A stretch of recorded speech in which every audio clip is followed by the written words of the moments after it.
Disclaimer: this story is inspired by real posts shared online. Some details have been changed for privacy and narrative purposes. All characters are fictionalized and dramatized for entertainment. She rolled her eyes and said it like it was no big deal. So what if I hung out with him? You were working late anyway. I just stood there, frozen, holding the hoodie that didn't belong to me. Or to her. That moment, it flipped my world upside down. It wasn't just a piece of clothing. It was his hoodie, the same guy she told me was just a friend from college. We'd been together 3 years.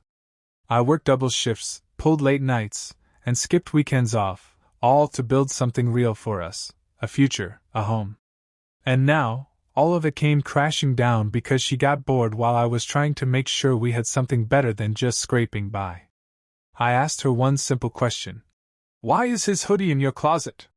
She scoffed like I was being dramatic. That's when I realized. She didn't respect what I did for us. She didn't care that I was burning myself out to give us a good life. And worst of all, she didn't even try to deny it. So I packed my last box. Quietly. No yelling.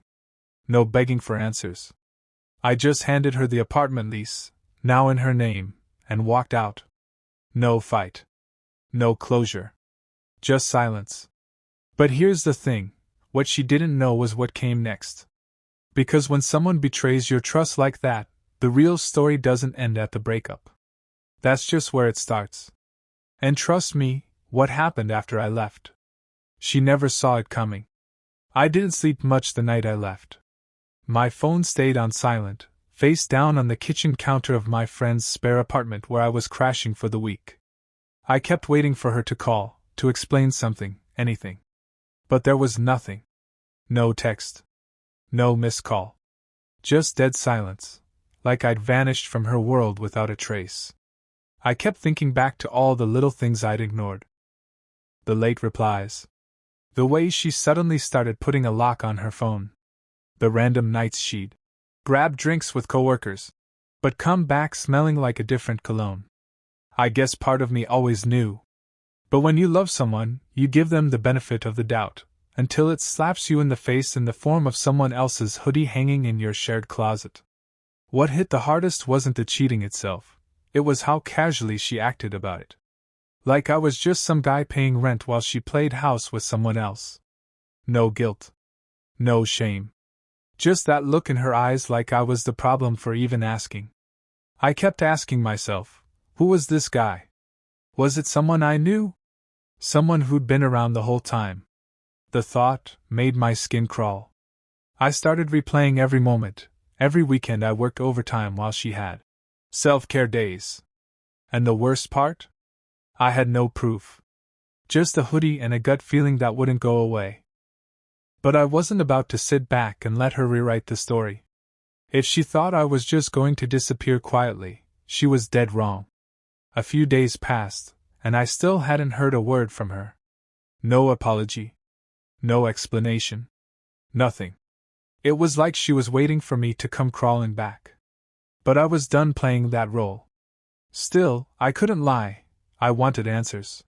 Not to fix things, just to understand how the person I trusted the most could lie to my face and still sleep soundly at night. So I did something I never thought I'd do. I started digging. First, I scrolled through old photos, social media posts, tagged pictures. And there he was, always lingering in the background. Sometimes with his arm around her shoulders at group events. Sometimes standing just close enough to raise suspicion. I clicked on his profile. His name was Marcus. And from what I could tell, they'd been hanging out way more than she ever let on. Dinners. Coffee runs. A weekend hike that she told me was just her and the girls. The deeper I went, the more it all unraveled. Then came the moment that truly flipped the script. I found a message, buried in an old shared laptop. A draft email she never sent. Written to him. It wasn't graphic. It wasn't even romantic. But it was worse.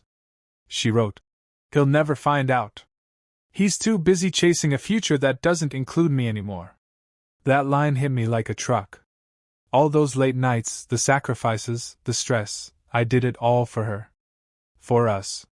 And the entire time, she thought I was just building a life without her. I sat there, staring at that screen, wondering how long I'd been living with someone who already checked out.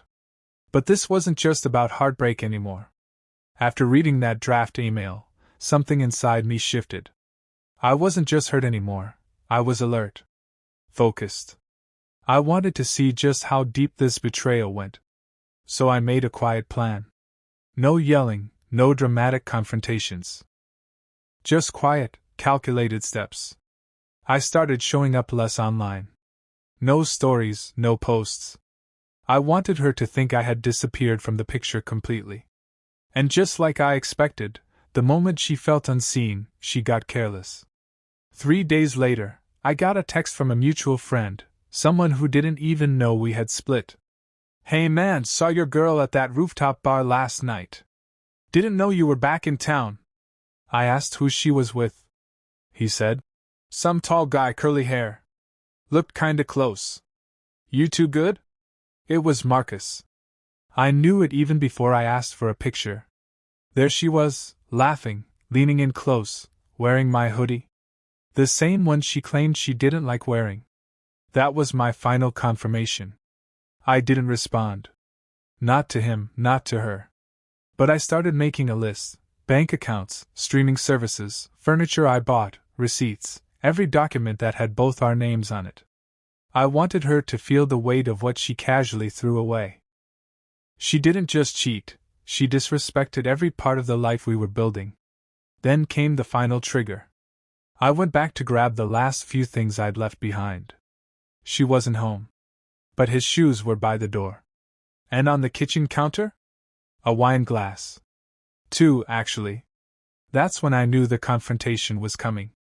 And this time, I wouldn't be the one packing boxes and walking away quietly. I stood there in silence, staring at those 2 wine glasses like they were mocking me. My hands were shaking, not with sadness this time, but with something colder. I wasn't just walking into my old apartment anymore. I was walking straight into the lie she'd been living while I worked nights to pay our rent. I grabbed the last of my things from the closet, trying not to look around too much. But then, I saw it. On the nightstand. A small notebook she used to journal in. Out of habit, I flipped it open. And what I read made my stomach twist. She had written about him. Page after page of entries, not just about sneaking around or meeting in secret, but about me. She wrote things like, "He's not the same anymore. Always tired. Always working. I feel invisible." And then this line. "Sometimes I think I want out, but I'm too scared to start over again. Marcus makes me feel alive." Alive. I read it again and again, the words burning deeper each time. She wasn't sorry. She was justifying it. Like I deserved this for being exhausted. For trying to build something better for us. Like her loneliness was a reason to throw everything away behind my back. But that wasn't even the worst part. Tucked in the back of the notebook was a printed letter. Not to Marcus. To a lawyer. She had started the paperwork to remove my name from everything: the lease, the insurance, even the savings account we built together. She was preparing to replace me completely, even before I walked out. She didn't just cheat. She planned to erase me. And that's when I realized I wasn't the one who got left behind. I walked out of that apartment for the last time, but not before snapping a picture of the letter she left in the journal. I didn't confront her, not yet. I wanted her to feel safe. I wanted her to think she'd won. So I waited. I let her post those fake smiles and soft captions. I watched her move on like she'd already buried me in her past. Meanwhile, I was getting everything in order. 3 weeks later, I showed up at the leasing office with every receipt, transfer confirmation, and proof of payment stacked in a file. I wasn't loud. I was calm. I asked one simple question. "If she's been trying to take my name off the lease without my consent, does that count as fraud?" They reviewed everything. Turns out, she forged my signature. Twice. She thought I wouldn't find out. Within days, I had full legal documentation backing my departure, along with penalties placed on the lease she tried to steal. The savings account? Locked. Split clean. Every streaming service, utility, subscription, gone. And I made sure she felt it. But the real twist? A week later, Marcus reached out to me. I never expected that. He didn't come to apologize.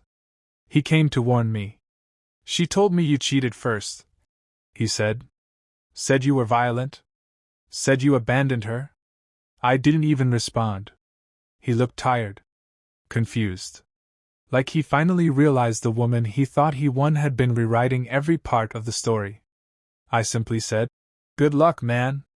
Because he wasn't with the girl I lost. He was with the lie I walked away from. And in the end, I didn't just get my peace back, I got something even better. It's strange how quiet peace feels after months of noise. No more second guessing. No more walking on eggshells. Just silence, the kind that doesn't ache. I moved into a smaller place, nothing fancy, but mine. Every dish, every blanket, every late-night takeout box had no shared history, and that was the best part. Starting fresh wasn't easy, but it was honest. She tried reaching out once. Just a message that said, "Hope you're doing okay." I left it on read. Not out of spite, just because I didn't owe her any more of my time. Marcus, from what I heard through mutual friends, didn't stick around long. Once the truth started leaking out, her story fell apart piece by piece. And like every lie built on shaky ground, it couldn't hold up under the weight. I didn't need revenge. Watching her try to piece together a life she burned down with her own hands was enough. She had my trust, my loyalty, my time, and she treated it like it meant nothing. That kind of loss doesn't come back around. It teaches you. I'm not bitter. If anything, I'm grateful. Grateful I got out before I married someone who saw my hard work as distance. Grateful I trusted my gut when something felt off. And most of all, grateful I found myself in the wreckage. The truth is, when someone shows you who they really are, believe them. No matter how much you love them, no matter how long you've been together, you deserve more than half-truths and silent betrayals. Now, I work late and sleep easy. No hidden messages. No second hoodies. Just me, rebuilding everything she thought she could take from me. Sometimes, the end of a relationship isn't a loss, it's the start of something better.